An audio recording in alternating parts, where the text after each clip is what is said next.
What's going on, guys? The Weissmech here, and got my car finally in the garage, ready to get some work done. We just got a couple of simple things here. For now, we've got a couple wheel bearings, control arms, tie rod ends, inner, outer, sway bar links, and boots. Pretty much all the front end stuff. And then I'm going to be trying to get this bumper mounted 100%. It's sagging a lot here. I'm going to have to make something that holds it up. See there? That's actually my original fog light mount. So I'm thinking of utilizing the mount there and running a metal rod or something just to hold up the bottom of here. But yeah, let's get this thing on the lift and start working.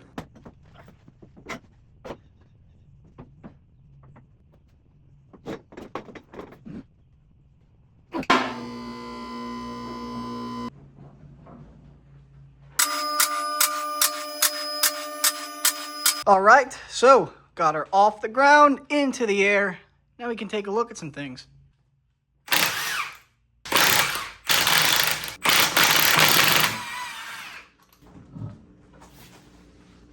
All right, now let's get this other side off. There we go. All right, well now I'm gonna start working on this castle nut. Try to get this tie rod off. There it goes. All right, we're just gonna send this thing off. Nice.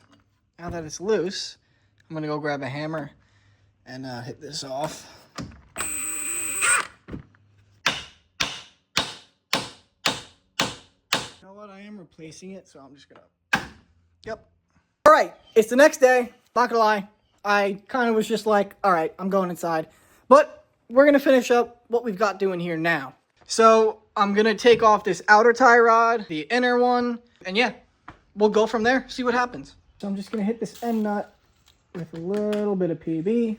All right, so now we're going to try and loosen up this jam nut here. A little tight. There we go. Easy. Now since we've got this jam nut loosened up, we can take the outer tie rod off. Now make sure when you're taking this tie rod off, you count each rotation.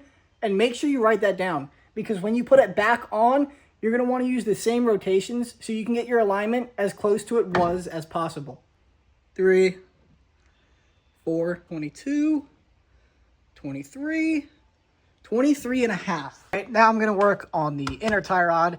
Firstly, we're going to get this boot off. There's 2 clips, one here and one here. There we go. Thank you. Now this clip, it's only a one-time use, so I'm just going to break it off, and then we'll use a zip tie or something for that. All right, there goes that clip.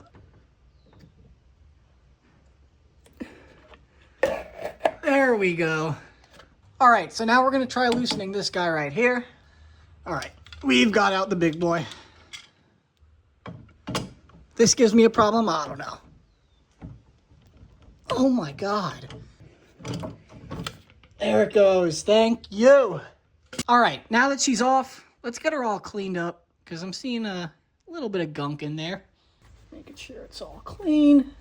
You're going to want to use this right here, this little clip, and make sure it's sitting on the cylinder right here and not in the little divot. All right, now we're going to get the new tie rod installed. It's going to get snug pretty far away, and then you're going to want to tighten it the rest of the way until it snugs up against this clip here. Now, once you got it all tightened up against this clip, you can now throw the boot on, and you're good on the inner tie rod. All right, boys, so I think we're good to run no lock nut because it didn't come with one. The worst thing that could happen, this falls off and I crash, but I think we'll be okay. So we're going to slide the boot on and get this outer tie rod on as well. All right, got a zip tie on the end here. And we're just going to snip it. Now remember, it was 23 and a half turns. So I'm going to start from the bottom like this. We'll go 1, 2, 3, 4, 23.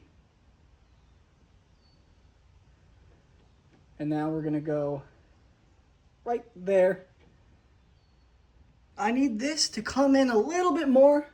So I'm just going to hit it with a rubber mallet. Oh, that's too far.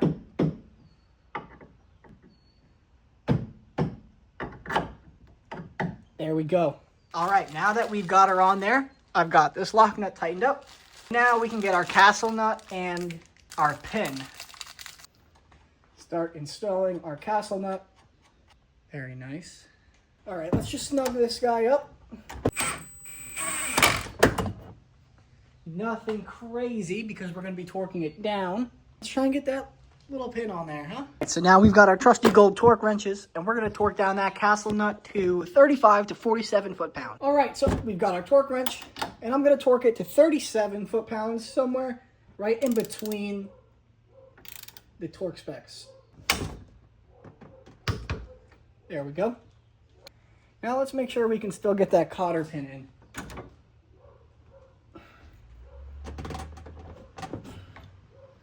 Beautiful, went right in. Right now, that is the passenger tie rod installed. Let's go. Now it's time we do the driver's side. Bang, there we go. We've got that tie rod installed as well. All right, that's already looking way better. Now it's time we get these control arms off. All right, guys, it's day 3, and we're gonna get the rest of this front end finished up on the Mustang here. So what we've got left is nothing crazy. Sway bar links, control arms, and wheel bearings. All right, so we're gonna start by getting this castle nut off here. Trying to get this cotter pin off right now.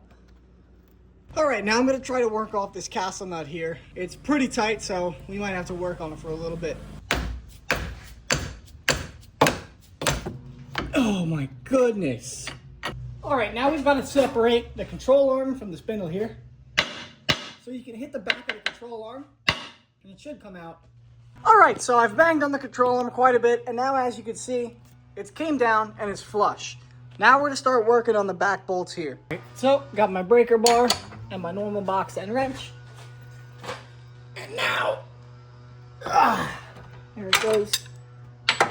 Let's go to the other side.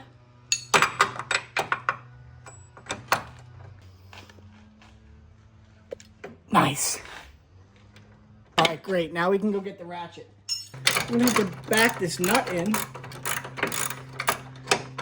because I can't get the socket off. Oh, there we go. Okay. Now we can get started on the next side.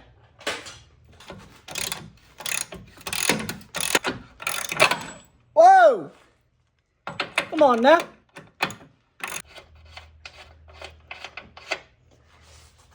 Okay, now that we have our castle nut loose and both of the bolts loose, we're gonna go ahead and put the jack under it and relieve some of the pressure from the spring. You wanna have it in the back of the control arm so it picks it up where the bolts are. I almost forgot to take the sway bar link off. So we're gonna have to get a 15 deep, make sure it's on there. And then you're gonna wanna hold a pair of vice grips up here. Oh man. There it goes. Oh, there we go, it's out. Since I'm replacing the sway bar links, I'm gonna be taking them off completely. So I gotta get them up there as well. Now that the sway bar link is off, let's try and get these bolts out by tightening up this jack.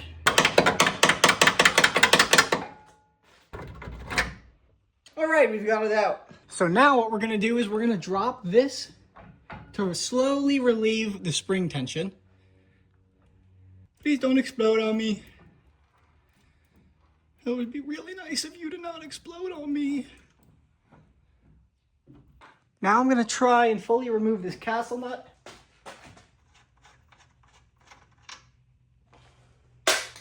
What's keeping it in here? Oh, there it goes. Beautiful. Here's the whole assembly.